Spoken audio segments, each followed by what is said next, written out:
Assalomu alaykum, hurmatli Qulupnay biznes kanalining obunachilari. Orada ancha vaqt video qo'ymadik qishning kuni. Endi mana yana ochiq daladagi qulupnaylarimizning ishi boshlandi bizda. Xo'sh, qulupnaylarimiz mana shunday holatda hozir.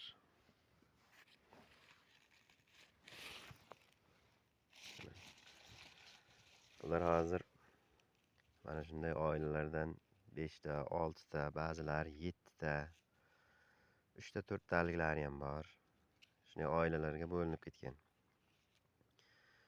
Xo'sh, masalan, mana ular hozir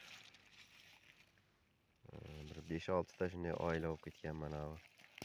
O'tgan yilgi eski gullari. Shuning yonidan chiqqan barglarini mana shunday holatda, mana eski barglarini. Eski barglarini mana tagi bilan mana bolalar yulingan barglari. Mana shunday pasi bilan yulib olish kerak. Sababi bargni mana bu yeridan agar yulinsa, bu yer shunday qoladi. Bu yer mana ular bahorda rosa o'sib ketgandan keyin shu yerdan chirib, mana tanani bo'g'izda chirtib qo'yish mumkin. Keyin mana bu tozalab olingan joydan mana shu joylardan tomir chiqadi.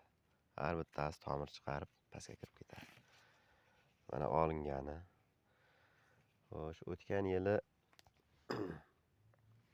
ba'zilaridan, ba'zi qulupnaylardan men 120 tagacha gul sanaganman. Ularning hozir hammasini qo'yib bersak, mana bunday bitta ikkita olmasak, juda rosa ko'p gullab beradi. Mevasi mayda xilroq bo'lib qolishi mumkin. Shunga mana bunday oilasidan 4 ta, ko'proq qo'ymoqchi bo'lsa 5 ta, 3 ta shunday qo'yib ketaverish kerak. Buning har bittasidan bittadan emas, bir 2 tadan, 3 tadan sholalar chiqarib,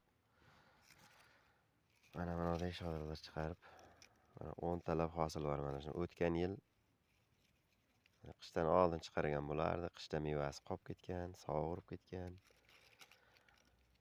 Xo'sh, mana shularni ham shunday tubi bilan shunday yulib tashlash kerak. Ba'zilarini mana shundaylari ham bor. Xo'sh, mana qulupnaylarda bitta ikkita mana mevasi ham bor. Bularga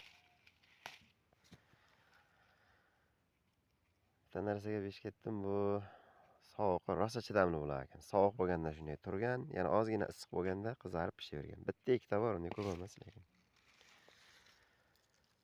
Mana poliyamiz tozalab chiqyapmiz. Xo'sh, biz Surxondaryoda bo'lganimdan Surxondaryoning mana shunday tog'li hududdamiz. Bizda sal kechroq uyg'onadi. Bizdan mana Denov taraflarda hozir qulupnaylar uyg'onib, ancha ular gullashni boshlagan bo'lsa kerak.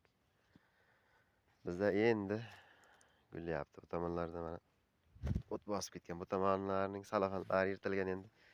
Bu tomoniga salafan qaytadan to'shab chiqamiz. Mana bunday o't bosib ketgan. Bu qulupnayning oziqoli suvidan tushgan. Shuning hisobiga mana o'tlar yetilib o'sib ketgan. Mana bu tomonlarni ham avvaldan qilib chiqqanmiz. Bo'ldi mana shunday. Mana bulari mana avvaldan qilingani. Bular avvaldan qilinmagani. Rosa ko'p. Ovlab ketgan. Bulardan kuzda ham hosil olganmiz. Mana qulupnaylarimizning holati. Xo'sh, bularga endi nima ishlar qilinish kerak? Endi qilinadigan ish hozir birinchi mana shu eski barglarni olib tashlaganimizdan keyin ridamilmi bironta mana bo'g'ziga chirib qolmasligi uchun mana barglarning tagi bizda hozir yog'ingarchilik ko'p bo'ladi, namgarchilik oshib ketadi. Ba'zida bu barglar o'sgandan keyin yomg'ir yog'ib 2 kunlab, 3 kundan mana bu joylar qurimay ho'l bo'lib turadi. Shunda chirib, mana bu barglarning mana bu yeridan chirib qulupnay irib boshlaydi mana tubidan. Ana shunday bo'lmasligi uchun hozir ridamilmi qandaydir bir ildiz chirishga, mana bo'g'iz chirishga dorilardan sepib, barglari bilan shu yo'llarini qo'shib bir sepib tashlash kerak. Keyin izidan hasharotga qarshi kurashish kerak. Xo'sh, o'rgimchakkana, trepiskana gullagandan keyin trepiskanani yo'qotish qiyin bo'ladi. Hali hasharot tushmasdan trepiskanaga qarshi kurashish kerak. Izidan o'rgimchakkanaga. Keyin oziqa berib boshlasa bo'ladi. Mana shunday holatda.